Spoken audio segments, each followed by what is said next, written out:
There's so much good stuff out there, and we can't see all of it, which kinda makes me sad. But as a result of this, people often have a thing they wish other people could see the beauty of. And I know a whole lot about Celeste and how its music changes throughout the course of the game.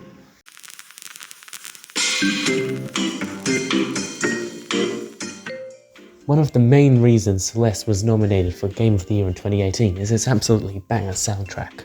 Lena Raine was working with Matty Thorson very early in development, thus it becomes a core part of the story even, and very well integrated into the gameplay. So much so that listening through the whole soundtrack in order is like retelling the story. Much like Lord of the Rings or How to Train Your Dragon, it uses motifs to give it that memorable signature, and permutates those motifs in interesting ways to build meaning. But Celeste only really has one leitmotif. Like Peter and the Wolf, Celeste's main form of symbolism is in instrumentation. Each character has a unique instrument associated with them. Madeline is the main person, she's on the piano. Theo is a good side character, he's on the guitar. Oshiro is a spooky ghost, so he uses this niche digital instrument called a theremin, which makes a spooky sound. And the main antagonist, whose name I'll get into later, is represented by a synth. Already you can notice a theme, whether this be intentional or not. The thought to be good guys are traditional acoustic instruments, whereas the more anxiety-driven antagonists are digital instruments. And whether they're playing together, they're clashing with each other, harmonizing with each other, we can gather things about the story. But it's known that the Celeste soundtrack is not afraid to devolve into noise to prove a point. Even more abstract things, like the phrasing changing from irregular to regular, can mimic the character's mental states. If you want more on that, look at Jonathan Broch's video here, which is a really good analysis of Scattered and Lost. The result of all this is an impactful experience, hand-tailored by the game developers to have the story, the music and the gameplay interconnected, if you play with the sound on, unlike some people. Now there's plenty of analysis of each individual song, but you can only really see how instrumentation changes with character development by observing the changes between the songs. The story is divided up into 8 main chapters, with a prologue and epilogue framing it. However, the atmosphere building starts as soon as you turn on the game, before even prologue. It's actually here, before the initiation of the main story, that we first hear the main leitmotif of the game.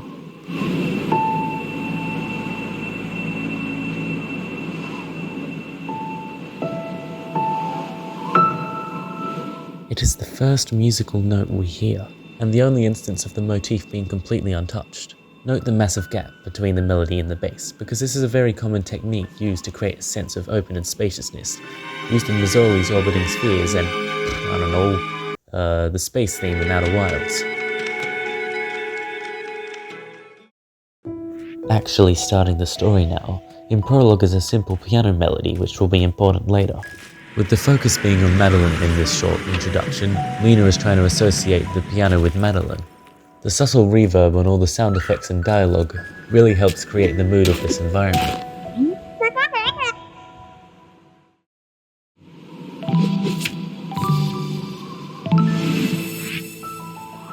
Chapter 1, The Forsaken City, is where the platforming finally starts, and where we hear the main melody people think of when somebody says Celeste.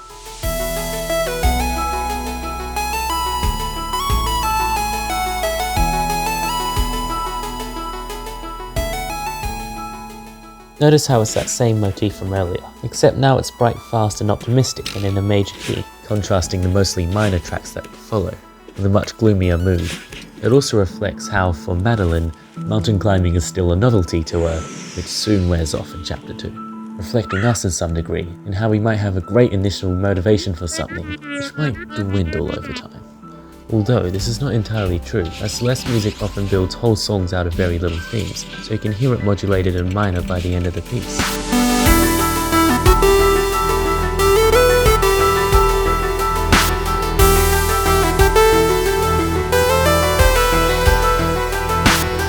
The song modulates between major and minor quite often actually, giving it a very sentimental quality. Aside from this room here, which has different music, the chapter is exclusively Madeline, continuing to associate her with the piano.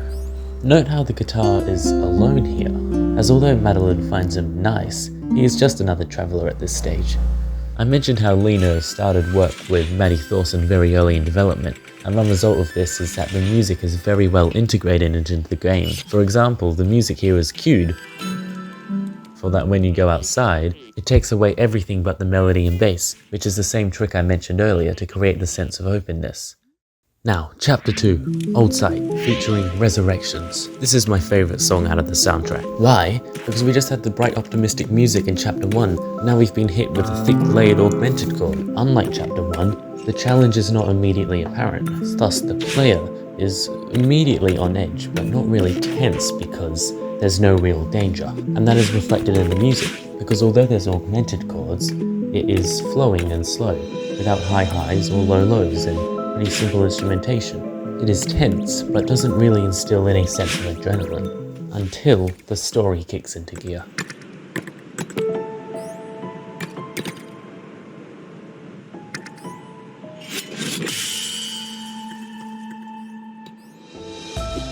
There's that motif again, it's basically everywhere. But more importantly is her, right there.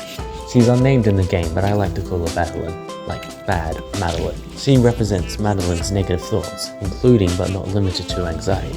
With an obvious tension increase in the story, the tension in the music increases. The melody sort of doubles by repeating this bottom note passage, giving the effect that it's been layered. Most notably is the lowest. It's a harsh, grating saw synth, which slides up and down and fades in and out, giving a very vocal quality to it. And a new instrument being introduced at the same time as a new character is no coincidence. Now, you get the gist of this chapter, so I'll spare you most of the details, but I will mention these things. After fleeing from her in an intense chase scene that makes up most of the chapter, during this ominous phone call, the synth is the only thing that plays. And when she wakes up, and it plays a different song called Awake, there is no synth, which is as obvious as it gets that Lena is trying to correlate the synth with Madeline. This song's very good at expanding upon small compositional ideas. Have a look at 8-Bit Music Theory video on it, because he does a very in-depth analysis. And Theo's here. Say hi, Theo. There is still only guitar, but they do take a picture, which Madeline isn't entirely comfortable with. I'm only going to touch on Chapter 3, because it's basically its own entirely self-contained narrative, about not Madeline, but Ashiro, and what happens when you don't let go. This guy does a pretty good job at analysing Scattered and Lost, but he doesn't talk about, upon first meeting Oshiro,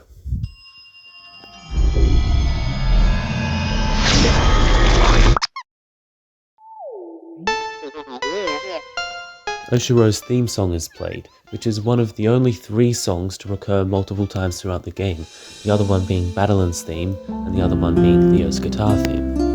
This song is interesting for that the bass line of it is just the melody in half time, but still finds a way to put in some juicy harmonies.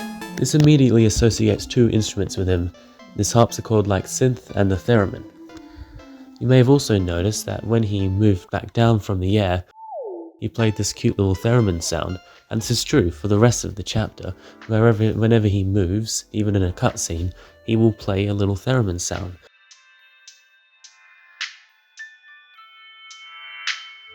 This constant up and down from the unresolved 5th to the stable tonic, over and over again, reflects Oshiro's character in how he is seemingly stable, and then he is panicking to himself, and then he seems to be stable again.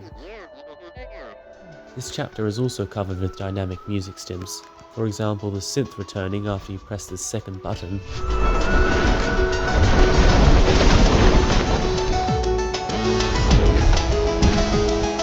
foreshadowing the return of Madeline, but a more subtle one actually occurs in the first part of the chapter. Whenever you are around Oshiro, a theremin line is added to the music. Now, the music in this chapter gets gradually more intense over time as the story does, and just before the climax, the music cuts away, and the only other time this has happened thus far is earlier when Madeline was approaching the mirror at the bottom of Old Sight. In this way, silence becomes foreshadowing that something big is about to happen, usually a calm before a storm.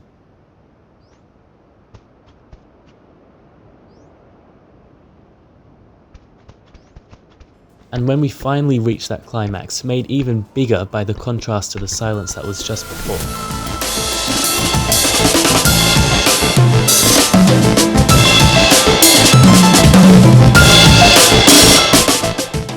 there is the most interesting combination of instruments: a piano continuously arpeggiating downwards, a theremin providing a counter melody up high, and a harsh synth down low.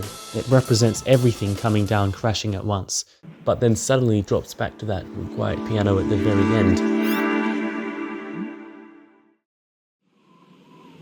The music in Chapter 4 is very neutral and airy, and the chapter itself is very devoid of story, greatly juxtaposing what is about to happen. The song in question over this chapter is called Anxiety, and aptly named too because it's thought to be one of the best representations of anxiety out there.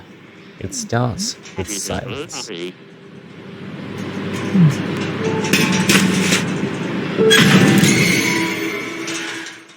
This being a spooky iteration of the main theme, and only piano, ties this very closely to Madeline as a character. So when this happens...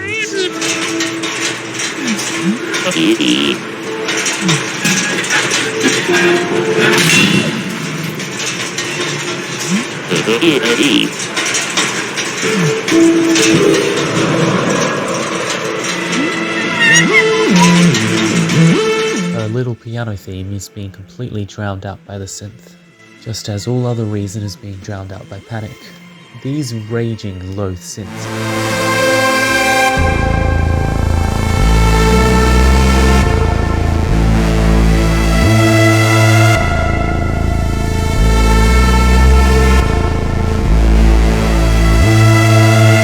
are the most Celeste you can get.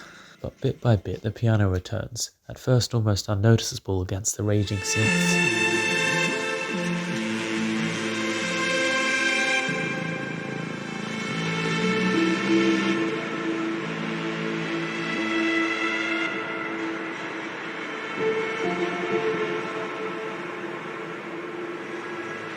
And just like a real anxiety attack, she's still short of breath afterwards. As she pulls herself together, the silence is incredibly loud.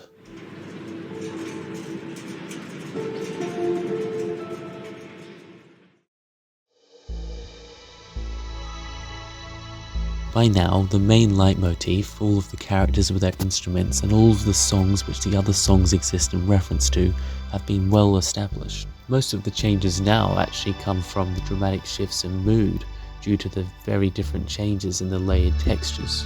The height of tension in Chapter 5, for example, where Madeline sees herself surrounded by manifestations of anxiety, sounds a lot like the height of tension and anxiety itself, and is made of an array of synths. There's a thick wailing sort of texture which is made by the low synth fading in and out or panning from ear to ear.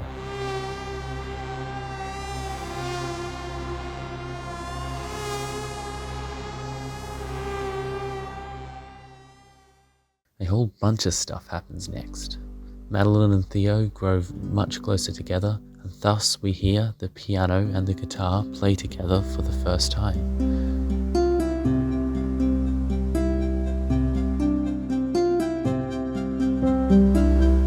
And the melody that Madeline plays here is actually the same melody as heard in Chapter 1, meaning that this is actually her theme.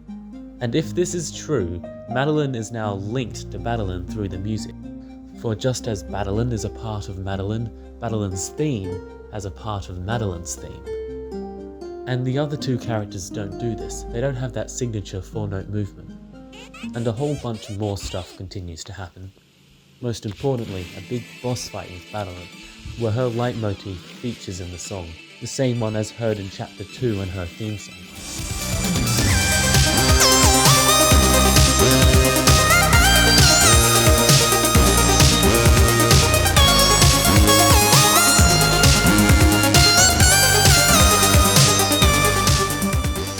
And the way Celeste frames and bookends is by reusing the same music but in vastly different contexts, giving it a different meaning. For example, the start and end of Chapter 3, and Madeline's theme feeling nice once they've made amends. And at the start of Prologue, there was this tension music for when Madeline was scrambling to escape a falling bridge. But this music became the excerpt which all of Reach to the Summit was based off. The difference is that in Reach to the Summit, Now there's a positive synth underneath it, harmonizing with the piano. It also makes players think back to Prologue and think about how much better they have become at playing the game. But the most notable instance of referring backwards is the epilogue music, Exhale. What is immediately apparent upon hearing Exhale is that it sounds very similar to Prologue. As you can see, it uses the same scale degrees. Yet this time it is modulated down a major third, which gives the song less tension than even the beginning of the game, demonstrating Madeline has come out a better person. And this song is a quiet and sweet duet between a synth and a piano. They're the only two instruments here. You could truly say she has finally achieved inner harmony.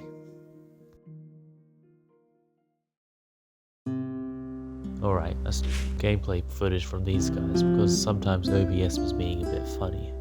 And I say a mix of new things and things which have been said by other people already, but I'd like to shout out these guys on screen specifically. For now, I hope you liked it. Yours sincerely, UL.